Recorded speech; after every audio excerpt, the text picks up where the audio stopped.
當技術變得廉價，點解承擔責任先至係 AI 時代最昂貴嘅專業資產呢？一隻戒指嘅重量。喺2025年呢，有一項神聖嘅傳統啱啱行到第100年啦。喺加拿大嘅工程界，呢個係被稱為工程師嘅召喚儀式 The Ritual of the Calling of an Engineer。呢項傳統起源於20世紀初一場沉痛嘅悲劇，就係喺建造魁北克大橋 Quebec Bridge 嘅時候呢，曾經2次唔同嘅設計、唔同嘅工程，喺1907年同埋1916年嘅都係倒塌咗，一共導致88名工人喪生。調查顯示，致命嘅原因呢，並唔係技術唔夠，而係喺設計過程之中計算嘅誤差，喺專業判斷上面嘅疏忽，更加嚴重係工程師嘅傲慢態度，缺乏承擔，喺已經發現受力有問題嘅時候呢，仍然繼續施工。為咗銘記呢一份嘅代價，喺1907年邀請咗諾貝爾文學獎 Rudyard Kipling 寫咗一個義務嘅宣言 The Obligation， 同埋設計咗一個工程師嘅戒指 The Iron Ring， 喺1925年誕生。呢個嘅戒指呢，係必須戴喺工程師慣用嗰隻手嘅手指尾嗰度，意思呢，就係當佢哋繪圖啊、書寫計算嘅時候呢，戒指同紙張摩擦嘅聲音同埋質感，對佢哋有一個無形嘅警示，就係話你哋手中嘅每一筆都係關乎公眾嘅生命同埋安全嘅。點解喺2026年嘅今日，當 AI 嘅運算速度比人類快1000倍，佢哋能夠撰寫合約比資深嘅律師更加精準，但係我哋仍然需要呢個充滿儀式感嘅傳統呢？答案唔在於 AI 能夠做到啲乜嘢，而係在於 AI 唔可以亦唔會孭鑊。喺技術經歷好劇烈嘅通脹嘅 AI 時代，技術雖然變得越嚟越廉價，但係有3樣嘢卻係前所未有咁昂貴，成為咗專業人士最後嘅護城河。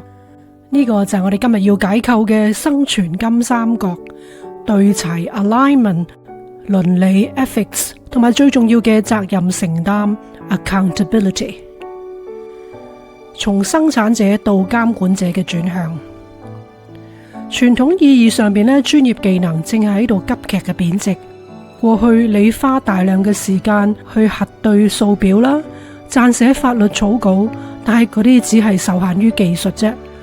去到2026年，呢啲能力嘅邊際成本已經趨向於0啦。呢個讓我哋產生一種技術嘅幻覺，以為 AI 做得比人好，人就冇用。事實上，專業人士嘅角色正係經歷一場垂直嘅移位。你唔再係運動員，而係裁判官。最有價值嘅人唔再係懂得所有細節嘅人，而係具備資歷同埋膽識，能夠為 AI 產出嘅複雜結果蓋上一個承諾印章嘅人。呢個就係今集嘅主角，專業人士嘅生存金三角，更加係你喺自動化嘅洪流之中嘅3道防線。第一個係對齊 alignment。佢係技術嘅導航員。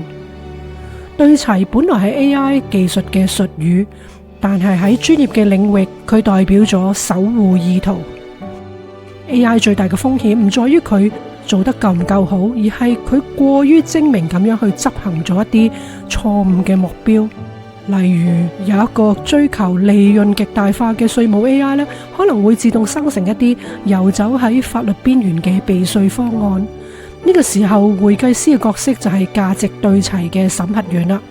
佢需要判斷 AI 嘅邏輯係唔係同現行嘅國際準則 IFRS 對齊。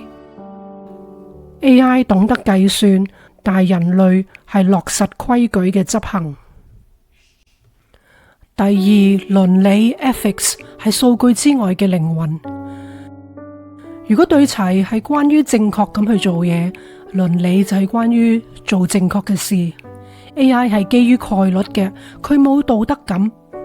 當醫生面對一個高齡病人嘅手術決策時候呢， AI 可能會俾出一個基於存活率嘅理性建議，但醫生需要考慮嘅係病人嘅尊嚴、家屬嘅情感同埋社會嘅公平性，呢啲就係專業判斷啦。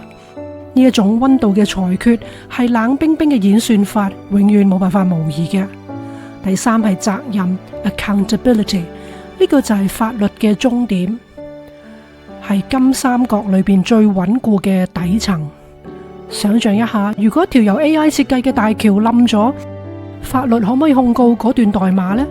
嗰啲演算法會唔會坐監呢？唔會。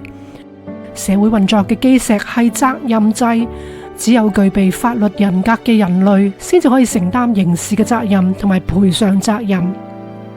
呢個就係點解專業嘅執照喺2026年變得更加值錢。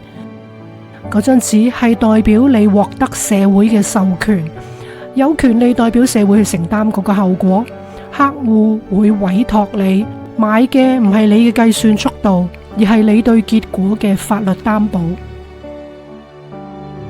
責任係 AI 最貴嘅貨幣。所以投資一個專業嘅執業學位 professional license degree 咧，喺 AI 時代依然係最安全嘅投資，因為你嘅投資唔係技術，而係法律信譽。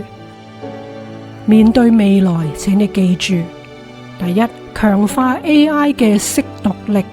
你唔需要一定學寫 code， 但係你需要學會診斷 AI， 深耕倫理判斷。越多思考應唔應該做，越能夠作出深度嘅判斷，你嘅價值就會越高。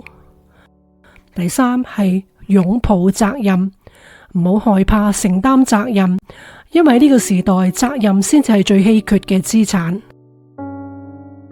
技術會通脹，但係責任會保值。AI 負責效率，但係只有你先至有資格負責後果。翻到去嗰隻100年前嘅不鏽鋼嘅戒指，美國自1970年呢亦都開始咗呢個承諾嘅傳統，所以而家加拿大同埋美國嘅工程學畢業生呢都會主動去參加呢個好嚴肅嘅宣誓典禮。